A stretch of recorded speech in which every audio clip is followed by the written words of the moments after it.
I've been driving for a rideshare service for several years now, usually opting for late-night shifts when the roads are quiet and the tips tend to be better. Over time, I've come to think of myself as a careful driver who's handled my share of odd passengers, but nothing, even though I've seen plenty of strange characters, could have prepared me for the experience I'm about to recount. In fact, that night became the very reason I later installed a dash cam. It began as a seemingly ordinary evening. I was behind the wheel of my beat-up 2005 Volvo, a car that, despite its worn exterior, had proven as reliable as clockwork. The deserted streets under the cover of darkness, with only the occasional creak from my aging car to keep me company, had always been my preferred setting for work. Sometime after 2 a.m., I received a ride request from a location near a convenience store. At first, it appeared completely harmless, however, as soon as I accepted the fare, an inexplicable gut feeling began to churn inside me, a sensation that something was decidedly off. Before I could fully analyze that feeling, I pulled up to the designated spot. The convenience store was dark and closed, its entire parking lot completely empty, not a single car in sight. As I slowed down and approached cautiously, I saw him, a man pacing restlessly outside the shuttered store. I later learned that his name was Ricky, a name I would come to associate with one of the most unnerving experiences of my driving career. I eased my car forward, deliberately driving slowly so that I could get a clear look at him. Ricky was wearing a ratty hoodie that appeared as though it hadn't been washed in years, one sleeve was even torn, with a noticeable hole that betrayed its neglect. His movements were jerky, as if he couldn't keep still for even a moment, and he kept glancing over his shoulder as though he expected someone to be chasing him. I couldn't shake the suspicion that he might be under the influence of something. In that moment, every instinct urged me to cancel the ride and drive away. I even hovered my finger over the cancel button, but for reasons I can't entirely explain, I decided instead to unlock the doors and let him into the back seat. The moment Ricky slid into the car without uttering a word, I felt a pang of regret. The instant I took my foot off the brake, I realized that my decision might have been a mistake. Unlike most passengers who either buried themselves in their phones or gazed absently out the window, Ricky fixed his eyes on me through the rearview mirror. He didn't blink or avert his stare, he simply stared directly at me with an expression that fluctuated between anger and something even more unsettling. I tried to avoid returning his gaze, but I couldn't help catching his intense, almost predatory eye contact several times throughout the ride. Trying to break the thick silence, I turned on the radio, fumbling through stations until, finally, a tune began to play. Almost immediately, Ricky snapped, "Turn it off," in a deep, raspy voice that clearly betrayed his smoking habit. His command made me grip the steering wheel tighter, and I hesitated, still glancing occasionally at him in the mirror. I didn't respond, simply obeying his demand as we drove on in near total silence. After a few minutes of the oppressive quiet, Ricky finally spoke. I remember his words clearly as if etched into my mind. He asked me if I had ever picked up someone I shouldn't have. That question hit me like a brick, and I let out an awkward laugh, replying, "Well, I hope not." I tried to keep the conversation light, but he offered no response, only a quiet mutter to himself that I couldn't quite decipher. Then, unexpectedly, he began recounting a story from his past. He told me that he had once worked as an Uber driver, but had quit after a group of punks had stolen from his car. His speech was slurred, and while some of his words were lost in the haze, I managed to grasp the gist of his tale. As he continued, I stole a few glances at him in the mirror. I noticed, to my growing alarm, that he was smiling, a slow, eerie smile that seemed completely out of place when recounting a painful memory. A normal person, I thought, wouldn't smile when talking about such misfortune. He concluded his story by saying something that still haunts me: "It's funny how much trust you put in someone sitting right behind you." That final remark sent a chill down my spine and shifted my perception of him from just another odd passenger to a potential threat. My pulse began to race as I focused on the GPS display, its route now a lifeline as my mind spun with a mix of fear and confusion. Yet, Ricky showed no signs of stopping his incessant babbling. He went on about disjointed nonsense, some parts were alarmingly concerning, others mere incoherent gibberish. At one point, he even started apologizing as if addressing someone else, muttering, "I didn't mean it," followed by frantic stammers that made my heart pound even faster. I refrained from responding, worried that any engagement might provoke him further. I wasn't sure what he had done, or what he was truly capable of, but I was determined not to find out. We were only a few minutes away from his drop-off point when suddenly, out of his muddled muttering, he snapped, "You missed the turn." His voice was loud and accusatory, even though the GPS clearly showed we were on the correct route. Panic surged through me. I slammed on the brakes immediately, partly out of fear and partly to comply with his inexplicable demand that I pull over. My hands trembled as I shifted into park, desperate for the nightmare to end. Almost as soon as I stopped, I noticed headlights appearing behind us, a police car, its spotlight briefly sweeping over my car like an ominous sentinel. A silent prayer escaped my lips as I watched the vehicle approach. Then, I glanced back into the back seat. To my horror, I saw Ricky slouched over, lying nearly perfectly flat with his eyes closed as if he were pretending to sleep. I quickly turned my head away, forcing myself to focus on steadying my breathing. He remained motionless for what felt like an eternity, and though I wanted to ask him to leave, I held my tongue. Eventually, he lifted his head and, in a low, almost indifferent tone, said, "You got lucky." Before I could react further, he opened my car door and vanished into the darkness. I ended up calling in my shift early that night. Shaken and unnerved, I didn't feel like driving for the rest of the shift. It wasn't until a few weeks later that I stumbled upon a news article on my phone. A convenience store had been robbed on the very night I picked up that passenger, and it was only 2 blocks from where I had collected him. The realization made me sick. I had been inches away from a dangerous criminal who could have harmed me if given the chance. Though I'm normally reluctant to contact law enforcement for personal reasons, this incident has left me much more cautious about who I let into my car. I used to live in the heart of a bustling city, where the urban lifestyle was everything I had ever dreamed of. For a long time, I embraced the chaos and excitement of city living. However, after enduring an extremely traumatic experience, I found that even the smallest noises became unbearable. Every unexpected sound sent a jolt of terror through me, and I gradually began to develop a deep-seated aversion to noise. My psychiatrist later told me I had developed a rare case of phonophobia, a constant, prickling sensation in my chest similar to the pins and needles feeling when your foot falls asleep, but much more persistent. Every car horn, every door slamming, felt like a sudden shock to my already fragile nerves. About 3 years ago, I made a life-changing decision. I left the chaotic city behind and found a cabin tucked away in a remote part of the Pacific Northwest. I won't reveal the exact location, but let's just say it was in the depths of Oregon, where life slowed down considerably. The cabin was everything I had hoped for: quiet, isolated, and free from the incessant noise of urban life. With hardly any neighbors in sight, no traffic to disturb the silence, and barely any cell service, I finally felt a sense of safety and calm that had eluded me for so long. The cabin itself was small but cozy, built with thick wooden beams and boasting a sturdy stone fireplace that exuded warmth and character. The natural scent of pine mixed with a hint of old books welcomed me as soon as I stepped inside, evoking the ambience of an old-fashioned bed and breakfast in the mountains. I'd often wake up to the gentle sound of birdsong instead of the blaring sirens of the city, and at night, the only sound was the wind rustling through the trees, a welcome change from the constant noise I once endured.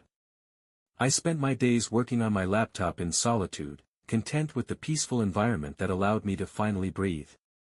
About a week after I moved in, there came an unexpected knock at the door.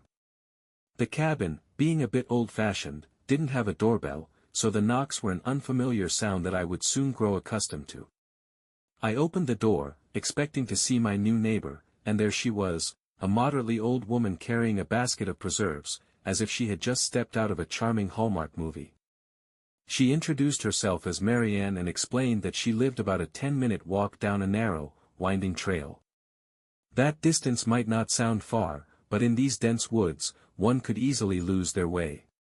Mary Ann, who appeared to be in her late 60s, had striking long silver hair and piercing blue eyes that seemed to look right through you. While her manner was outwardly hospitable, there was an unmistakable edge in her blunt tone that made me wonder if her friendliness came with a hidden warning. She handed me the basket of preserves almost insistently, as if expecting me to accept it without question. Though I was initially taken aback by her forwardness, I accepted the gift with a polite thank you. After all, it was my first real interaction with a neighbor in this secluded part of Oregon. For the first few days, I reveled in the silence and simplicity of cabin life. I'd light candles in the evenings to soften the dim light of a sporadically flickering power supply, and I spent my nights immersed in books, listening to the steady rhythm of the rain during an unusually fierce thunderstorm. That storm, rare for this part of Oregon, created an atmosphere that was both soothing and eerily isolating. It was during one such night, as the storm began to die down, that a series of events shattered the fragile calm. After the thunderstorm, I heard a persistent knock, no, not just a knock, but a heavy, insistent banging at the door that made me jump out of my skin. My heart raced as I hesitated for a moment, then grabbed a flashlight and made my way slowly toward the door. I peered through the small glass window and was startled to see Marianne, drenched from the rain and clutching her own flashlight. Before I could speak, she blurted out in a hushed, urgent tone that she had seen someone near my woodpile and insisted I needed to know about it. Confused and alarmed, I stepped out onto the porch into the torrential rain, shining my flashlight into the darkness. All I saw were swaying trees and tangled underbrush, with no clear sign of anyone. I asked Marianne if she was absolutely sure, and she nodded, her eyes darting nervously toward the woods as though expecting an intruder to emerge at any moment. The situation felt increasingly surreal, a mix of genuine concern and something inexplicably off about her warning. After a tense few minutes, with the storm gradually subsiding, Marianne left without waiting for a response. I stood on the porch long after her silhouette disappeared down the winding path, haunted by her cryptic words. I returned inside, meticulously secured the cabin, and tried to convince myself that perhaps the warning was nothing more than the ramblings of an eccentric old neighbor. Yet, as I settled in for the night, the unease lingered like a shadow. Sometime after midnight, I awoke to the sound of a branch snapping just outside my bedroom window. I was a very light sleeper, so I knew immediately that it was no ordinary sound. For a few long, tense seconds, I lay there frozen in fear before summoning the courage to creep toward the window. At first, I saw nothing, but then I caught a glimpse of Marianne again, standing at the edge of the woods, her long hair disheveled and wild under the pale moonlight. I strained to see more, but as quickly as she appeared, she turned and vanished into the darkness. I stayed crouched there for what felt like an eternity, my heart pounding, until I finally gathered enough nerve to peek again, and found that she was gone. I was at a loss, not knowing whether to be more disturbed by the possibility of an intruder or by the strange behavior of Marianne herself. My mind churned with questions. Had she been snooping around my property all along? Was she trying to warn me, or was she the one behind these odd disturbances? I couldn't decide, and the anxiety kept me awake for hours until, eventually, I mustered the strength to get up. Before dawn, I mustered a final burst of courage and approached the front door to check for any signs of forced entry. To my relief, nothing appeared amiss. Yet, as I turned back inside, I noticed a faint, inexplicable odor emanating from the bathroom, an odor that mingled with the damp, earthy scent of the forest. When I opened the door, I found the room in disarray. The shower curtain was ripped off, a small medicine bag lay discarded on the floor, and the tiles were slick with water. The most disturbing detail, however, was a dark, rancid stain smeared on the mirror, a detail that sent chills down my spine. I immediately called the police, and an officer arrived shortly afterward. Although he asked if I could verify Marianne's social media profiles to see if she might be connected to this incident, I explained that she had disappeared long ago and that no one in the area knew her well. The officer conducted a brief search of the property and the surrounding woods but found nothing conclusive. Later, I learned from local reports that an abandoned cabin nearby had been used by squatters, and some locals speculated that Marianne might have been involved in more than just friendly neighborly visits. I left the cabin that day, deeply unsettled and with an unshakable feeling that something sinister was at play. Even now, I remain haunted by the events of that stormy night. My once idyllic retreat in the woods has become a place of lingering dread, and I often wonder whether Marianne's cryptic warnings were a genuine attempt to protect me or a dark prelude to something more dangerous. I have since moved on and found solace in a quieter, more secure living situation, but the memory of that night, and the inexplicable occurrences that followed, continues to disturb me. My name is Luke, and I met my girlfriend Catherine 3 years ago when we were freshmen at a prestigious college, a place I had dreamed of attending since I was a child. Both of us hail from Ohio. She grew up in Cincinnati while I was raised just outside Columbus. Perhaps that shared Midwestern background is part of what drew us together, even though we found ourselves in a world far different from what we knew. Stanford, where I eventually transferred, wasn't as large as some of the big state schools, but most students were Californians, making our Midwestern roots stand out even more.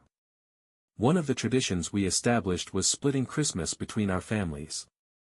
Catherine's family was especially warm and welcoming, and since her house was only about a 2-hour drive from mine, we decided early on to spend Christmas Eve with my family, who celebrated the night, and then drive overnight to her place for Christmas Day. Before I met her, I hadn't realized that many families celebrated Christmas on the day rather than the night before, but that only added to the charm of our unique tradition. For me, the most magical part of the holiday became that long, late-night drive, a ritual that felt like a secret escape, where we'd have the quiet backroads all to ourselves. We would blast our favorite songs, our favorite being Juice WRLD, which, despite its cringy moments, bonded us as we sang along in perfect harmony. One memorable Christmas Eve still stands out in my mind. After a heartwarming evening with my extended family, Catherine and I packed up my car around midnight and set off on our drive. The snow was gently falling, and the deserted backroads, lined with fields, trees, and the occasional solitary farmhouse, lent the night an almost magical quality. The music, the warmth from our heated car, and the shared excitement of the journey made everything feel perfect. But as the night progressed, the serenity was suddenly shattered by an unexpected interruption. My phone rang, and I frowned at the screen. It was an unknown number. I dismissed it, assuming it was yet another spam call. Those are all too common these days. Catherine joked about how relentlessly persistent call center operators must be during the holidays, and I laughed, trying to shake off the minor annoyance. A few minutes later, my phone rang again. This time, I hesitated as I saw another unknown number, likely the same one. I felt a twinge of irritation but let it go, even as Catherine raised an eyebrow in silent curiosity.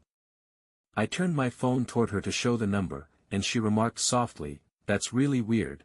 Before I could say more, the music resumed, and I attempted to focus on our drive. Not long after, my phone rang a third time. At this point, I was more frustrated than ever. I snatched the device from the console and, in a mix of irritation and concern, barked into the phone with as much force as I could muster. I expected to hear the rehearsed script of a scam call, but instead, I was met with eerie silence. I increased the volume, and then, a faint static came through, interrupted by a clear, chilling male voice. "Hello, Luke," the voice said in an emotionless tone that sent shivers down my spine. I nearly swerved off the road as my heart pounded in terror. The voice continued in a disturbingly calm manner, reciting personal details, my full name, my address, aspects of my life that no stranger should possibly know. My mind raced in disbelief. How could someone have this information? I felt a cold, creeping sensation all over as the voice paused briefly before uttering words that made my blood run cold. "I'm not here for you, Luke, I'm here for Catherine." At that moment, I glanced over at Catherine. Her face was drained of color. The mere mention of her name by this unknown caller terrified us both. I stuttered, I don't know who you are," but the voice only chuckled darkly before falling silent again. For a long, agonizing moment, I sat frozen at the wheel, grappling with the realization that our privacy had been completely violated. In a state of panic, I pulled over to the side of the road. My hands trembled so violently I could barely hold the phone, and I tried calling back, but the call went straight to voicemail. I couldn't shake the feeling that this wasn't just a prank, it was a calculated intrusion into our lives. Every passing minute, every unknown ring of my phone, only deepened my dread. We eventually reached Catherine's driveway, but the unsettling experience clung to us. That night, I couldn't shake the terror. I lay awake for hours, replaying the call over and over in my mind, wondering how someone could know so much about us. Even now, nearly a month later, I find myself checking my phone with anxiety, fearing that number might call again. I've tried asking my family, but none of them had any idea how this stranger could possess such detailed information about our lives. The experience left an indelible mark on me, a stark reminder that in this digital age, privacy can be a dangerous illusion.